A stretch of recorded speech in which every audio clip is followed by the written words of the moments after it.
My big question for you, Erica, is, is it better to invest and focus in one platform, or certain audience, or, depending on your budget, spread it across all platforms? I mean, there are a lot of front and center platforms, but others are, new ones are constantly emerging. You know, where where do you start and how do you choose and what do you invest in? Yeah, those are all good questions and things that I think social media managers and directors and VPs are all asking themselves every single day. So so that's a loaded one and that's a lot. But when you start to think about what your goals are and who your target audience is, you want to understand where those people are engaging. So for some brands, it's going to be a varied approach, and maybe they are like this diagram on Facebook and TikTok and Twitter and LinkedIn and Pinterest. They're all of those places. But I think it's important for you to take a step back and say, where is your target most active? Where are they most likely to engage? So maybe you do continue a strategy that has all those components and parts and pieces, but you spend 80% of your time on Meta properties and TikTok or on LinkedIn because you're more focused on professionals. So really understanding who that audience is and then aligning the platforms that make the most sense for where that audience is engaging is very important. So it's not a one size fits all. It's not always best to just do a complete blanket approach. It really takes time, consideration, learning, data, tracking, understanding to see where it's going to be the most effective. Because as many of us marketers know, and especially in the economy and everything that's going on right now, budgets are not endless. As much as we would love to be able to utilize every creative whim and go all out everywhere that we can, that's not often the case. Very, very few of us have carte blanche, can go and do whatever we like everywhere we want to be. So being strategic and thinking about what those goals are and where those audiences are engaging is really important. So if you're thinking about trying to raise awareness, maybe you do hit things over the head in more broad strokes, but when you're thinking about the consideration and conversion, you may use different tactics. And do you find one platform is better than another? Like, is Pinterest better for awareness versus Facebook being better for conversion? In your experience, do you have a favorite platform, for one or the other? Or, and by favorite, I mean you've seen, measured success, with that platform in achieving X, Y, or Z, or again, it just depends on the product. I mean, you've worked at very different retailers, from Mhm. Anthropologie to American Eagle to Purple. Those are really very, very different retailers. The products are very different. Obviously, American Eagle was about, customer re-engagement and repurchase. Purple is a big luxury item. My daughter has a Purple mattress, so I know what those things cost, and those are very different. And so, do you have different approaches, in these platforms and audiences based on kind of what you're trying to achieve? Do you have a favorite? Yeah. So I was just leaning over to reach for, this is called a squishy. And so this is what the purple beds are actually made of, and it's part of the material. And the squishy blew up on TikTok. And so people were obsessed with it and, have incorporated it into various things. And so when we talk about the differences by brand and the different, platforms that you're leveraging, TikTok was hugely successful for Purple and saw great engagement and drove a lot of awareness and helped with the growth of the brand. Purple also had kind of a sophomoric humor and a brand that was funny and very slapstick, and that helped gain traction and attention for the brand initially. But then as Purple was thinking about strategies of how we're going to evolve, it had to really think about becoming a premium brand and where to move to. And so I think it is really specific to the brand and what your goals are. When you're looking for that large scale awareness, it also ties into what your budget is and how much you have to spend, because there can be apprehension or stress sometimes around awareness campaigns because you don't see them convert immediately, especially with these higher priced items like a purple mattress.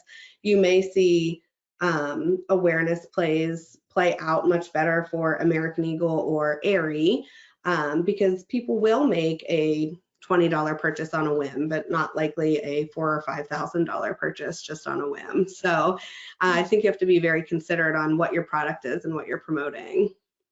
Wow, I can't believe that kind of blew up on TikTok. I wouldn't have thought TikTok would be, like the platform of choice for a luxury brand, or a high Right. price item like that. But you know what? My daughter was the one who really said, I really want to get a purple mattress. We were moving, and I bet she saw it on TikTok. I Yeah. mean, that didn't even occur to me. I was like, how do you even know about this? So, and Yeah. we went to a mattress store and tried it out, and we're like, wow, it is what they kind of say, in Yeah.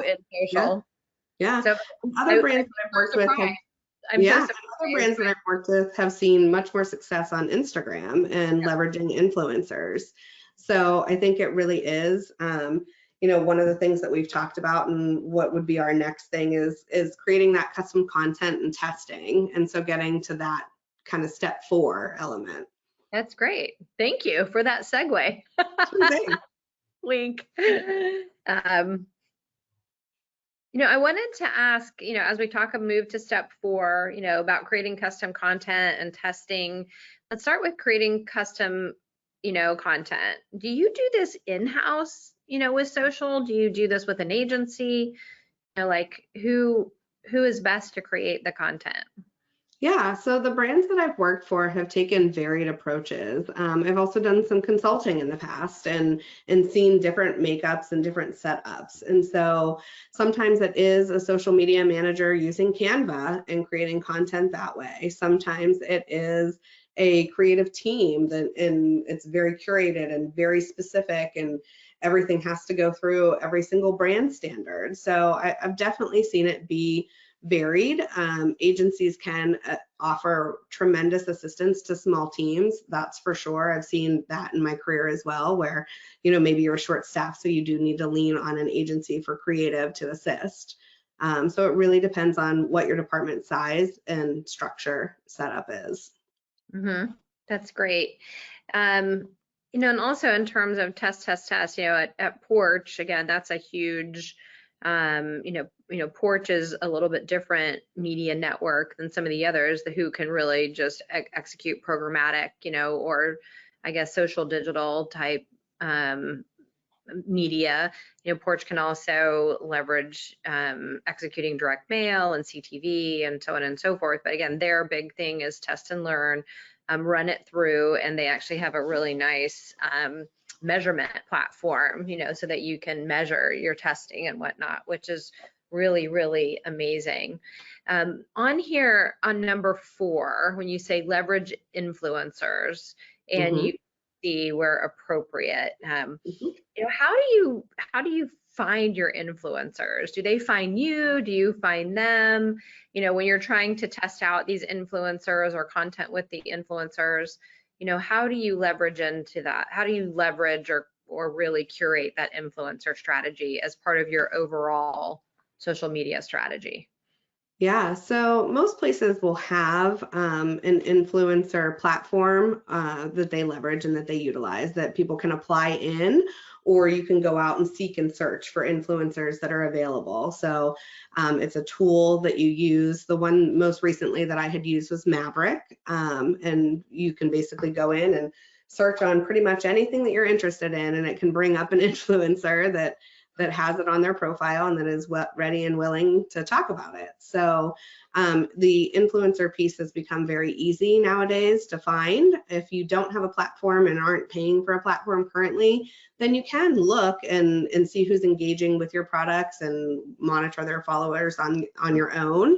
But it definitely makes it easier if you're leveraging a platform. What would you say is your best advice for brands in terms of using influencers?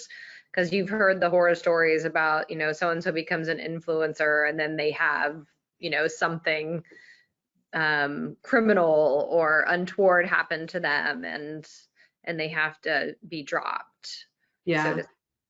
Yeah.